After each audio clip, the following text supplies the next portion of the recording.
La verdadera doctrina enseña que no existe la vida perdurable sin una relación polígama. Thelma Gear, autora, franca ex mormona y bisnieta del convicto asesino mormón John D. Lee. Sentada aquí me acuerdo de mi bisabuelo John D. Lee, quien fue un pionero mormón y guardaespaldas de Joseph Smith y Brigham Young, cuando estos visitaban secretamente a sus numerosas esposas. Me recuerdo que mi bisabuelo tuvo 19 esposas y 64 hijos. Emma Smith, esposa de Joseph, fue obligada en esta misma doctrina y convenios a ser obediente al canon y aceptar a las otras esposas de Joseph, o ella sería castigada. Este diario dice que Joseph practicaba la poligamia a espaldas de su esposa. ¿Cómo había él prometido a Emma dejar a las otras solo por ella?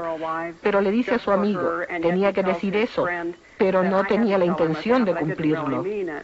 Hoy en día hay en Utah aproximadamente unos 25,000 matrimonios polígamos. Se trata de personas fundamentalistas que creen que Brigham Young fue realmente un profeta de Dios y que sus secciones D y C son verdaderas y que una ley promulgada por el hombre no podía abolir ese eterno convenio que tenían con Dios. La Iglesia mormona ha escondido deliberadamente los archivos de sus primeros líderes, de sus primeros documentos, las primeras publicaciones de sus miembros. Ron Pritis, gerente del Seventh East Press, periódico publicado por jóvenes mormones que tratan de conseguir reformas en la iglesia. Algunos de los artículos que han atraído más la atención al periódico son los que tratan de la historia, la teología de la iglesia y algo de la deshonestidad por parte de algunos de los administradores en sus tratos con los estudiantes. Hay tantas cosas en los archivos de la iglesia que si fueran puestas a inspección del público, opacaría esa bella imagen que la iglesia mormona trata de dar. El misionero viene a su puerta y le dice, tenemos una hermosa historia que contarle acerca de las familias, y le tratan de decir que es un lugar glorioso para criar a sus hijos. El misionero es parte de ese encubrimiento, él no sabe esto. A él se le ha dicho que todo va a ser comprobado, que todo es 100% verdad. Él cree que los archivos están abiertos.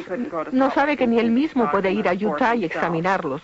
En los cristianos, la fe hace que veamos siempre a nuestros estudiosos buscar manuscritos antiguos, estudiando, investigando los primeros manuscritos para mejorar y validar la autenticidad de las Sagradas Escrituras, mientras en el mormonismo ocurre lo opuesto. Sus líderes tienen que volver, reescribir, encubrir, cambiar, suprimir, agregar por todo el libro de su historia sus escrituras. Ellos ocultan sus diarios, porque estas cosas muestran confusión y la naturaleza humanista de su teología y su religión. El libro del Mormón, se dice, es un recuento histórico traducido de las verdaderas placas que Joseph Smith desenterró de un cerro de Nueva York. Si esa es una historia genuina, uno podría asumir que se puede estudiar, al igual que cualquier libro de historia. Dr. Charles Crane, autor, catedrático y experto en arqueología mormona. Cuando miramos el libro del Mormón, nos hallamos frente a una historia enteramente diferente, en vez de ser una recopilación de datos verídicos. Yo he estudiado mapas, he tratado de verificar la información arqueológica y todavía me pregunto dónde está la tierra de Saramgela, dónde está el valle de Nimrod, ¿dónde los llanos de Nefija? Yo no he podido encontrar dato alguno de siquiera una de las ciudades mencionadas en el libro del Mormón. Volvemos al libro del Mormón y no tenemos nada. No hay lenguaje nefita, no hay ciudades nefitas. No hay un solo mapa en ningún libro del Mormón. No se puede localizar ningún sitio. No hay evidencia para el libro. Y se supone que es una recopilación histórica. El doctor Richard Fales, autor, conferencista, arqueólogo. Nunca hemos excavado un solo artefacto que ni remotamente se relaciona con esta civilización que los mormones sostienen existió en los Estados Unidos, Centro y Suramérica. No hay evidencia arqueológica que verifique el vasto imperio americano descrito en el libro del Mormón. Sin embargo, la arqueología ha podido comprobar la existencia de todas las grandes civilizaciones, inclusive las de tiempos bíblicos. Por ejemplo, estas monedas mencionadas en la Biblia, el siclo, el dracma, el óvulo de la viuda, Todas han sido encontradas en abundancia. ¿Qué es lo que hallamos cuando leemos el libro del Mormón? En el capítulo 11 de Alma, versículos 5 al 19, hay una lista de las monedas de ese periodo que usaba la gente. Figuran el serín de oro, el seón de oro, el shum de oro. Tenían monedas de menos valor, el shiblon, el ea. Hay que decir aquí que ninguna de estas monedas ha sido jamás encontrada. Mucha gente no entiende al libro del Mormón. Esta es la historia de la gente que habitaba el continente americano, Norte, Sur y Centroamérica, desde cerca del año 600 antes de Cristo hasta más o menos el 420 después de Cristo. Y claro, tenemos mucha evidencia de la gente que vivió allí. Creo por mis estudios de que no se trata de historia verdadera, sino de un cuento de hadas, como el de Alicia en el País de las Maravillas.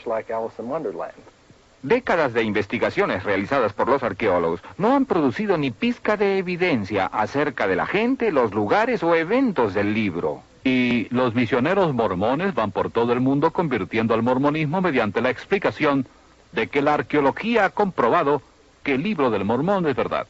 Uno de los trabajos de las escrituras mormonas se llama La Perla de Gran Valor. En él se halla el libro de Abraham, que según alegaba Joseph Smith, fue traducido de unos fragmentos de papiro que le compró un egiptólogo que estaba de paso por el área. Y por el año 1842, sin tener ningún conocimiento del idioma egipcio, él tradujo eso en lo que es llamado el libro de Abraham. Ese manuscrito desapareció hasta 1967.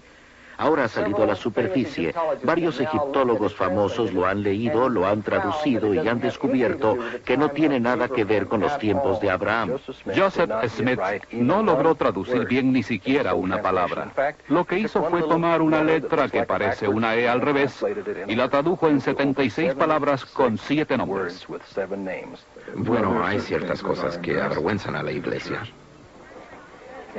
Nunca deja de sorprenderme el número de personas inteligentes que hay en la iglesia mormona que aún aceptan cosas que no pueden ser substanciadas. Se encierran tanto en ello que les da miedo volver a mirar.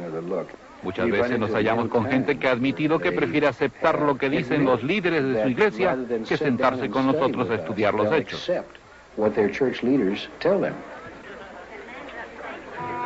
La palabra de un profeta mormón puede nulificar escrituras bíblicas o cualquier escrito mormón anterior, como el profeta Spencer W. Kimball, que en medio de creciente presión social tuvo una revelación divina, la cual le permitió anular la maldición que pesaba sobre los negros, quienes hasta entonces habían sido considerados por la iglesia mormona gente de malos hábitos, de inferior apariencia física, maliciosa, pérfida y en general privada de inteligencia. El profeta Brigham Young dijo que al mormón que se casara con una persona negra se le mataría en el acto y que esta ley sagrada nunca debía ser cambiada. Yo leí en una publicación mormona, en un artículo escrito por el actual profeta de la iglesia, donde describe sus poderes como presidente de la iglesia. Y en ese artículo dice que él es el enlace entre el hombre y Dios. Nosotros creemos que el profeta más importante es el actual profeta. Así que cuando él habla como profeta, creemos que es como si el Señor estuviera hablando. La finalidad de la teología mormona no se basa en la evidencia de evaluar las escrituras, sino por completo en un fuego en el pecho. Las escrituras mormonas dicen que hay que buscar eso. Cuando los misioneros mormones llegan a tocar a su puerta, le hablan del libro del Mormón o le hablan del profeta Joseph Smith. Y cuando terminan, le piden que rece y que trate de sentir ese fuego en el pecho que ellos sienten y que esto le probará que Joseph Smith es el profeta de Dios, que el libro del Mormón es la escritura divina. Así que hacen una subjetiva evaluación, como que la escritura no está en duda. Ellos nos animan para leer el libro del Mormón, nada de la Biblia, sino varios segmentos del libro del Mormón y que oremos para tener la certeza de que es la verdad. Cuando discutimos esto con los mormones, muchos dicen, no me interesa si se comprueba que las profecías de Joseph Smith son erróneas. Yo tengo un fuego en mi pecho y sé que todo es verdad. ¿Has tratado de verificarlo? No lo voy a comprobar. Siento el fuego en mi pecho. Es una total fe en todo lo mormón.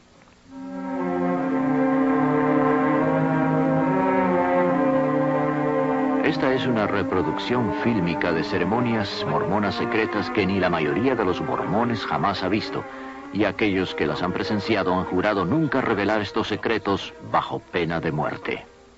La ejecución de la pena de muerte es representada con el dedo pulgar derecho debajo de la oreja izquierda, pasándolo por sobre la garganta hasta la oreja derecha y dejando caer la mano al costado.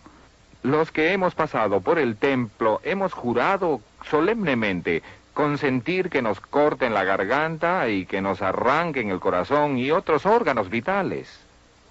La ejecución es representada pasando el pulgar rápidamente a través del cuerpo y dejando caer los brazos a los lados. En la boda en el templo mormón, los novios son unidos por una eternidad en rituales similares a los de los masones.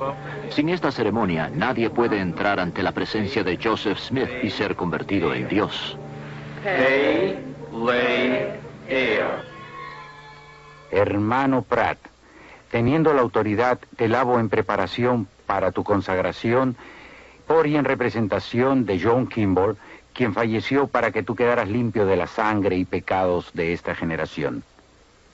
Y Bradford, te lavo en preparación para tu consagración por y en representación de Eliza Barrett. Eliza Barrett, quien falleció para que quedes limpia de la sangre y pecados de esta era. Te lavo la cabeza para que el cerebro quede despejado y activo. Tus ojos para que puedas ver y discernir entre la verdad y el error. Miles de ceremonias ocultas son realizadas por los muertos para que ellos también reciban los beneficios del mormonismo. A los mormones se les estimula para que tengan comunicación con los muertos, y no es raro que demonios personificando a los muertos se les aparezcan a los mormones diciéndoles que ellos se han convertido al mormonismo en el mundo de los espíritus. Tus entrañas para que seas fructífera, te multipliques, puebles la tierra y puedas gozar en la posteridad. Tus órganos vitales y tus intestinos para que sean fuertes y saludables en sus funciones. Tus senos para que sean el receptáculo de los principios virtuosos y puros. Nuestro profeta viviente dice que la iglesia tiene 3 propósitos. Uno es proclamar el evangelio del cual hemos hablado. El otro, perfeccionar las vidas de los santos. Y el tercero, redimir a los muertos. Por eso estamos trabajando activamente en investigar los nombres y lugares de nacimiento de nuestras familias, así como de tantos otros mortales como podamos. Lo que distingue a la iglesia mormona de todas las otras religiones principales es su fanático programa para evangelizar a los muertos. Debido a esto, la iglesia mormona cuenta con el centro genealógico más grande del mundo, operado por un personal de más de 600 empleados que separan y catalogan las listas de los censos, registros de las iglesias, testamentos y otros documentos. Esta información es transferida a microfilm y guardada aquí, a 20 millas de Salt Lake City. Yo hago las investigaciones y después llevo los nombres al templo y los hago bautizar y los hago guardar en la casa del Señor en unidades familiares selladas. Cuando un mormón pasa a través del templo para tomar sus dones, se le da un par de juegos de ropa interior bendita para que la lleve puesta todo el tiempo. Esta ropa se supone que sea mágica y que es un material protector que lo mantendrá lejos de